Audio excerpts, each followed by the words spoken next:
Welcome parents to the BSD Senior School explanation of how we use our CEM assessment data.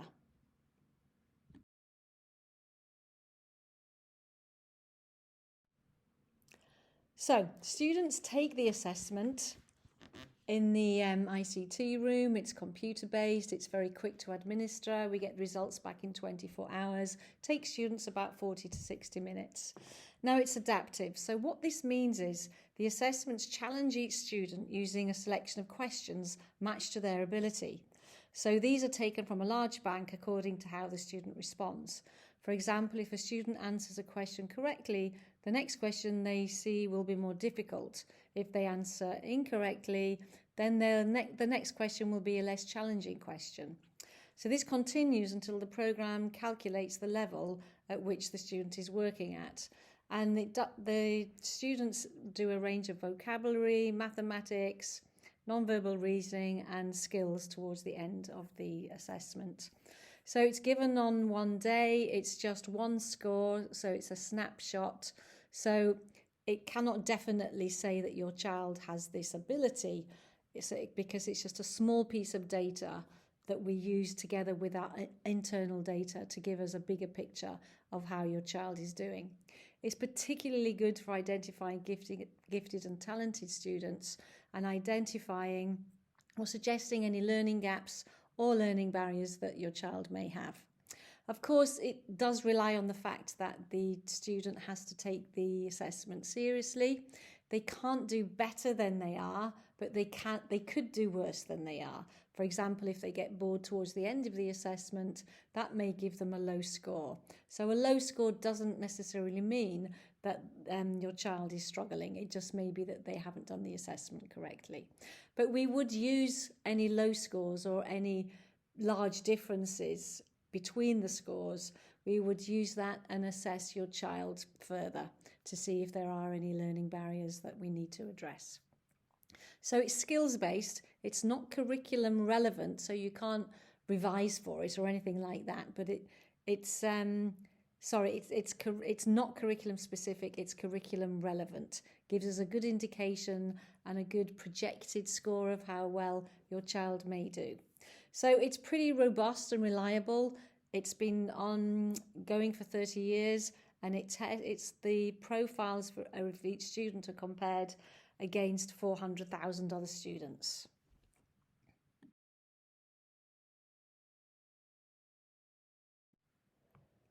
Just some naming. So Midius is in year 7, 8 and 9. Yellis is in Key Stage 4 for year 10 and 11 and Alice for year 12 and 13. The Yellis and the Alice data also provides us with projected chance graphs for success in the IGC, AS and A-level scores, which is very useful to have a learning conversation with students.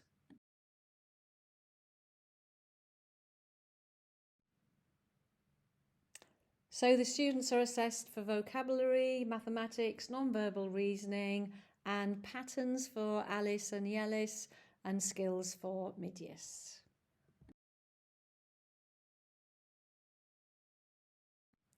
So the vocabulary score gives us a good starting point to look at your child's vocabulary, and this gives us an indication of how they can access not just English, but all the subjects in the curriculum. It's a strong score in vocab is a very strong indicator of later academic achievement in all subjects. If the score is low, it may indicate EAL or some gaps or barriers.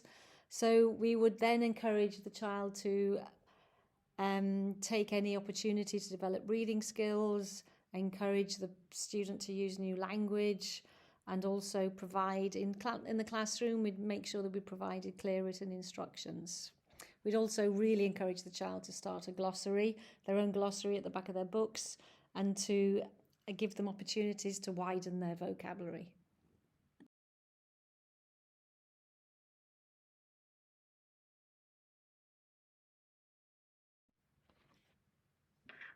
The mathematics part of the assessment is a strong indicator of later academic achievement in all subjects too. Scores in this section correlate particularly well with physics, chemistry and ICT. The section doesn't actually measure the actual maths that's taught in the classroom. It rather emphasises the speed and fluency in mathematics rather than the concepts taught. It has wider implications for other subjects because it's assessing the sequencing, which can affect the structure of written answers in other subjects too.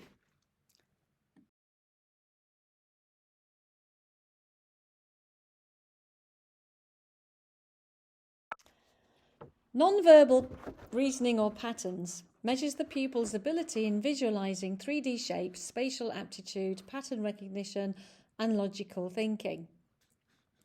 High scores indicate a student's ability to analyse and solve complex problems without relying upon or being limited by language skills. So if a student scores really highly here but quite low in the vocabulary section, then that could indicate that the student has EAL needs. So then we would intervene. Lower scores tend to be seen in students who experience difficulties in understanding learning and assimilating new information, or who may process information slowly. Students who may have an issue with processing information may manifest itself in a number of ways in the classroom. They may have a problem starting a task or staying focused. They may work more slowly than their peers, and they may have inattentive behaviour. So as a school, then we can look at coping strategies to help students with the processing of this information. They can be more understanding and supportive and create expectations for sustained effort and improvement. They can allow additional time where appropriate and also encourage students to advocate for themselves should they need more time.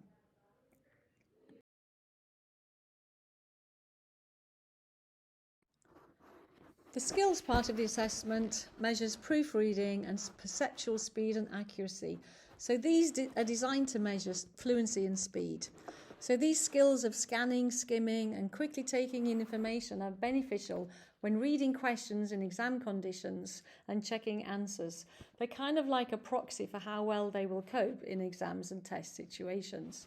Low scores in this section when compared to other sections may explain exam and test underachievement. You know, the kind of students who do really well but then perform poorly when they're assessed in a test. Developing good analytical skills is invaluable to the students so they can continually improve the quality of their work as well as their ability to make connections between information they receive.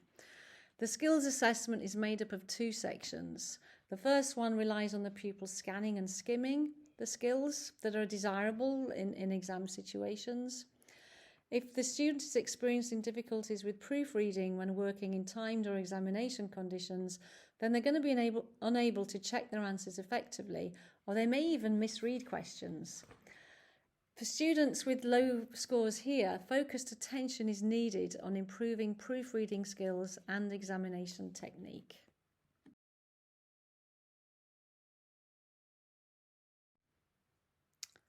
So here you can see the normal distribution curve. The overall score is made up of just the vocabulary and the mathematics score only, because these are better indicators of how well the students will do later on. So the overall score is matched to the normal distribution of the population of the students taking the CEM data.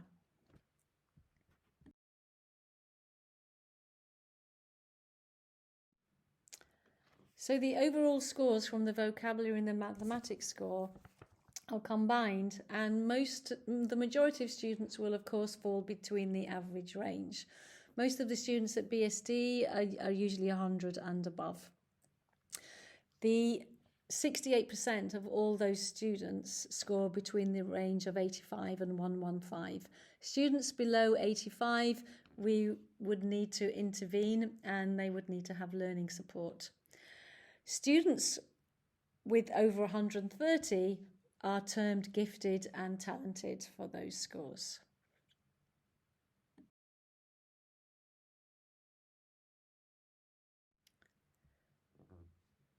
The CEMS data then is split into 4 bands. The student population is divided into 4, so the 25% of students are in each band.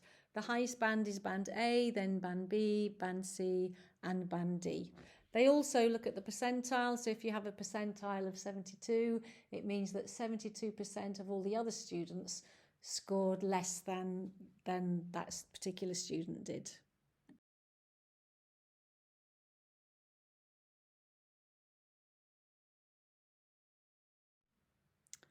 So this is the internal data that school will receive for each student. And as you can see, we have the standardised scores for the different parts of the assessment, with the vocabulary and the mathematics score being combined for the overall ability.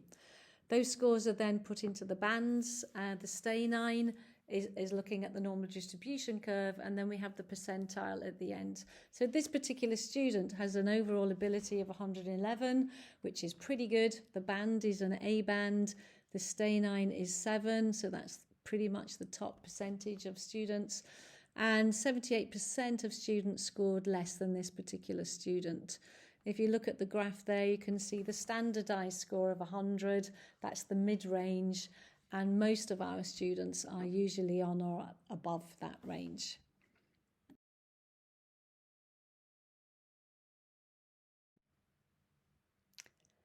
Here we have the profile of an average student who is in Band C. And as you can see, their standardised scores for vocab and mathematics are around the mid-range. Their skill score is a bit on the low side. So this student, we may work at practicing their exam technique and assessment technique. Maybe they have a learning barrier because they get very stressed out when they do an assessment, or they just need to increase their speed of reading. So with this kind of student, if they have very good teaching, if they have excellent learning behaviours, they can obviously perform higher than a C. Also remember, the student may not have taken the exam seriously on that day, so then we would go and look at our internal data too.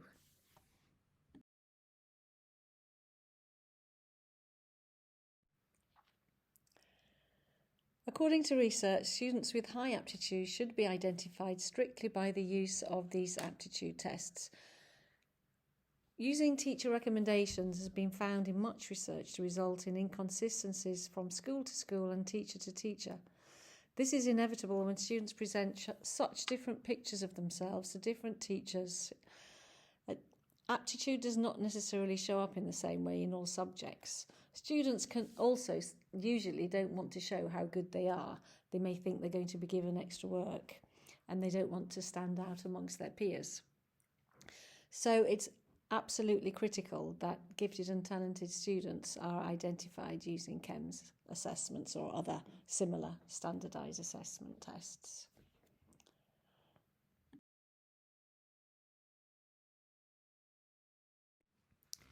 So, parent data. Since Cambridge have taken over CEM, they have produced some parental information that we would like to start sharing with you, so you can be aware of the strengths and any weaknesses that your child has. So then we can work together and build up a better picture of support for your child.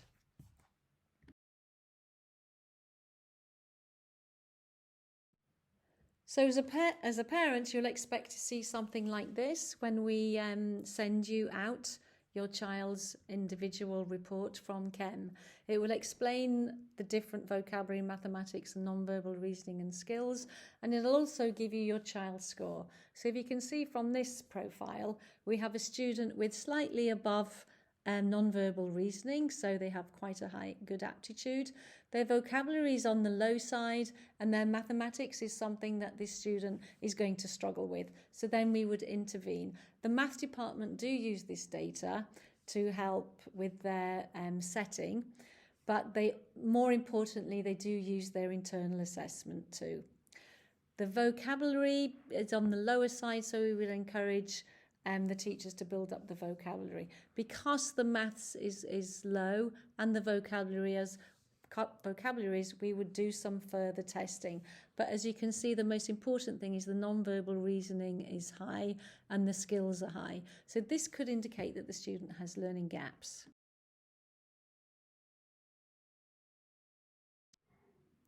This student obviously has a very high vocabulary, almost in the gifted and talented range, so he's able to access pretty much most of the curriculum very easily. The mathematics score is very high too, and the non-verbal reasoning and the skills is decent too. So this student, we would make sure, we would look at our internal data. They may be underperforming or they may be overperforming, but this gives us a very good indicator of the aptitude for this particular student.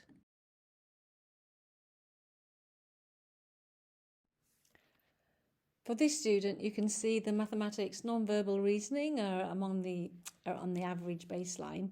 The vocabulary is low, but the skills are high, so that would indicate something that maybe not quite right here, so we would do further testing for this student. It could be EAL, English as an additional language, but like I said, we would analyse this further.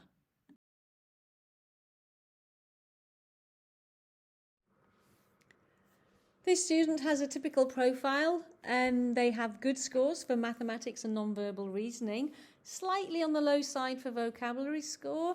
So this could indicate EAL or some learning gaps in the vocab, which means that they're not assessing the curriculum as well as they could. So an increase in this would obviously benefit the student.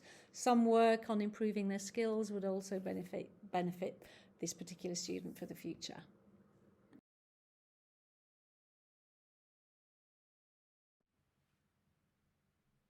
So the plan is for the form tutors to have learning conversations with your child when they return in January to look at the data to see how we can focus in on them and get to know them better and intervene with their strengths and their weaknesses. Teachers can start asking the right questions in all the different subjects. But do remember that this is just one snapshot. We do use our internal data, but this just gives us an extra piece of evidence.